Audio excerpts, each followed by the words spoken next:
لوگوں کی بھلائی، لوگوں کے کام آنے کی ایک عظیم الشان جگہ میں اس کے آغاز کے موقع پر بزرگوں، علماء اور اپنے مہربان سرپرستوں کی موجودگی میں جمع فرمایا۔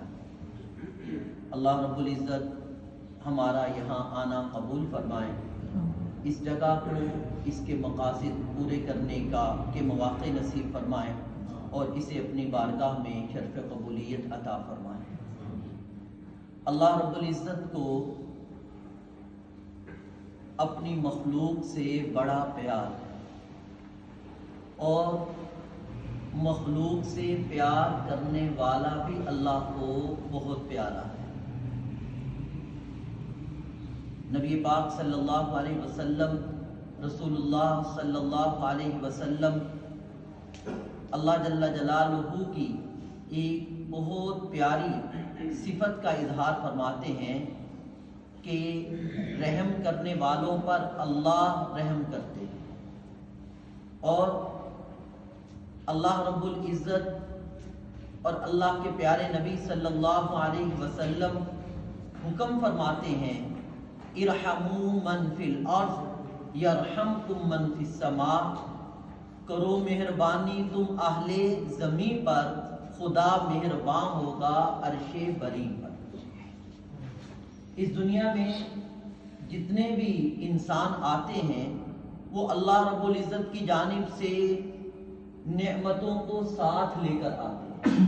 اللہ جل جلالہ ان کو صحت اور جوانی بھی عطا کرتے ہیں، اللہ رب العزت ان کو مال و دولت بھی عطا فرماتے ہیں، اللہ رب العزت ان کو فہم و بصیرت بھی دیتے ہیں، اللہ رب العزت ان کو علم سے بھی نوازتے ہیں، لیکن پھر ہر آدمی کی زندگی 3 حصوں میں تقسیم ہو جاتی ہے۔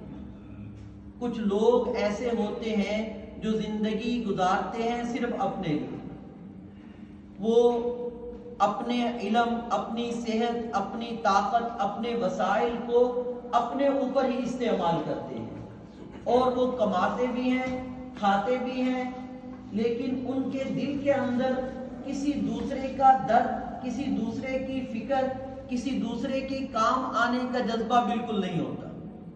اس کو حیوانی زندگی کہتے ہیں، کہ جس طرح ایک جانور زندگی گزارتا ہے، وہ اپنے لیے بہترین کھانے کا بھی بندوبست کر لیتا ہے، وہ اپنے لیے بہترین رہنے کی بھی جگہ بنا لیتا ہے، لیکن اس کے کھانے کا کسی دوسرے کو کوئی فائدہ نہیں ہوتا، اس کے اپنا بہترین غار، بہترین گھونسلہ بنا لینے کا کسی دوسرے کو فائدہ نہیں ہوتا۔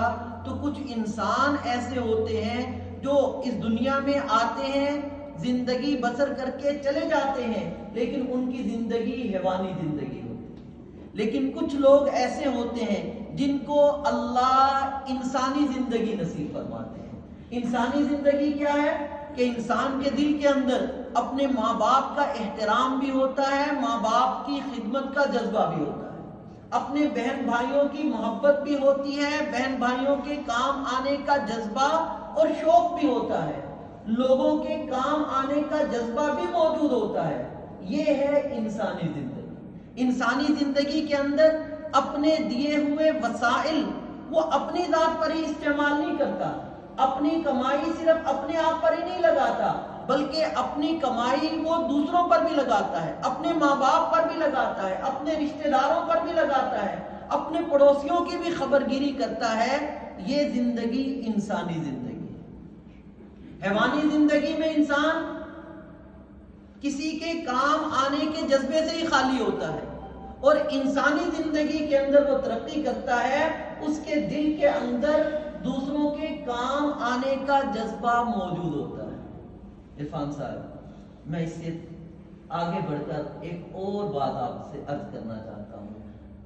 حیوانی زندگی اور انسانی زندگی معاملہ یہاں ختم نہیں ہو جاتا، بلکہ کیا کہتے ہیں، ستاروں سے آگے جہاں اور بھی ہیں، ابھی عشق کے امتحان اور بھی ہیں، تو شاہی ہے، پرواز ہے کام تیرا، تیرے سامنے آسمان اور بھی ہیں، اسی روز و شب میں الجھ کر نہ رہ جا، کہ تیرے زمان و مقام اور بھی ہیں، گئے دن کہ تنہا تھا میں انجمن میں. آپ نے بھی یہ منصوبہ شاہ صاحب کے پاس کبھی اکیلے میں سوچا تھا؟ اور گئے دن کہ تنہا تھا میں انجمن میں، یہاں اب میرے رازداں اور بھی ہے.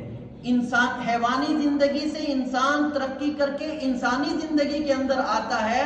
انسانی زندگی میں دوسرے کے کام آنا، یہ جذبہ اس کے دل کے اندر پیدا ہوتا ہے. اس کا دل دوسروں کے کام آنے کے جذبے سے بھرا ہوا ہوتا ہے. اس سے اگلی زندگی ہے جس کو کہتے ہیں ایمانی زندگی. ایمانی زندگی کیا ہے؟ ایمانی زندگی یہ ہے کہ انسان دوسرے کے کام بھی آتا ہے لیکن اس سے کسی نفع کی امید اور توقع نہیں کرتا.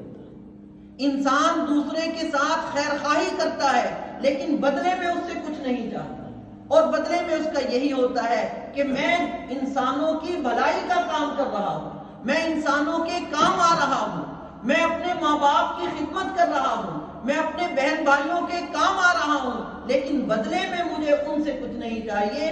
میں یہ کام صرف اور صرف اللہ کی رضا کے لیے کر رہا ہوں. اصل یہ ہے کہ انسان دوسروں کے کام بھی آئے اور یہ جذبہ بھی اپنے دل کے اندر پائے کہ میں یہ ہسپتال بنا رہا ہوں، لوگوں کے کام بھی بنیں گے، بدلہ میں نے اللہ سے لینا ہے. اور ایک دن ہوگا، قیامت کا دن ہوگا، اللہ رب العزت بندے کو کھڑا کریں گے، بندے سے پوچھیں گے اے میرے بندے میں بیمار ہوا تھا، تو میری تیمارداری کے لیے نہیں آیا؟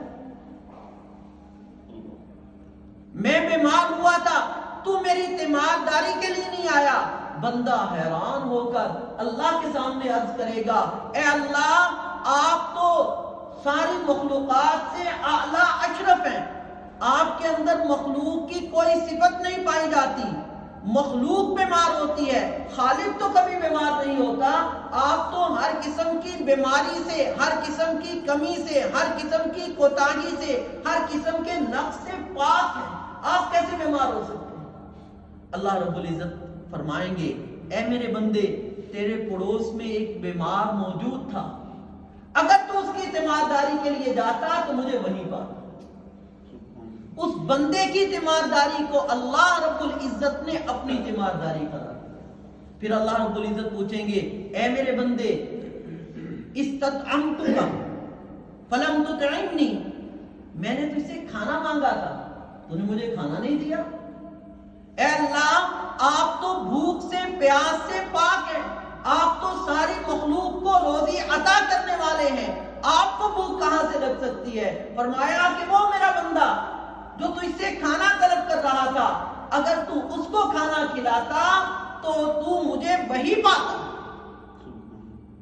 اے میرے بندے استسقیت فلا تسقنی، اے میرے بندے میں نے تجھ سے پانی مانگا تھا، تو نے مجھے پانی نہیں پلایا. اے اللہ آپ تو بھوک پیاس سے پاک ہیں، آپ کو پیاس کی کوئی حاجت نہیں، سارے پانیوں کے خزانے آپ کے پاس ہیں، آپ کو پانی کی ضرورت کیسے ہو سکتی ہے؟ اے میرے بندے فلاں آدمی پیاسا تھا، اگر تو اس کو پانی پلاتا تو مجھے وہیں پلاتا. مخلوق کے کام آنا، مخلوق کی خدمت میں اپنے آپ کو لگا دینا، یہ ایسے ہی ہے جیسے کوئی بندہ اللہ جل جلالہ کی خدمت کرتا ہے. اسی لیے حضرت ابوبکر صدیق رضی اللہ تعالیٰ عنہ کی شان جب ہم بیان کرتے ہیں تو ایک واقعہ آتا ہے کہ ایک مرتبہ نبی پاک صلی اللہ علیہ وسلم نے دریافت فرمایا کہ آج تم میں سے روزے سے کون؟ سیدنا ابوبکر صدیق رضی اللہ تعالیٰ عنہ نے ہاتھ بلند کیا کہ میں روزے سے. پھر دریافت فرمایا کہ آج تم میں سے کس بندے نے کسی دوسرے کو کھانا کھلایا؟ حضرت ابوبکر صدیق رضی اللہ تعالیٰ عنہ نے ہاتھ کھڑا کر دیا، یا رسول اللہ میں نے ایک آدمی کو کھانا کھلایا. پھر نبی پاک صلی اللہ علیہ وسلم نے دریافت فرمایا آج تم میں سے کس شخص نے کسی مریض کی تیمارداری کی؟ حضرت ابوبکر صدیق رضی اللہ تعالیٰ عنہ نے پھر ہاتھ کھڑا کر دیا، یا رسول اللہ صلی اللہ علیہ وسلم آج مجھے یہ اعزاز بھی حاصل ہوا کہ میں نے مریض کی تیمارداری کی. پھر فرمایا تم میں سے کون شخص وہ ہے کہ جس نے آج ہو. حضرت ابوبکر صدیق رضی اللہ تعالیٰ عنہ نے پھر ہاتھ کھڑا کر دیا, عرض کی یا رسول اللہ صلی اللہ علیہ وسلم, آج مجھے یہ موقع بھی ملا کہ میں اپنے ایک مسلمان بھائی کے جنازے کے ساتھ گیا اور اس کی تدفین میں شامل ہوا. نبی پاک صلی اللہ علیہ وسلم نے فرمایا جس شخص میں یہ 4 باتیں موجود ہوں میں اسے جنت کی بشارت دے.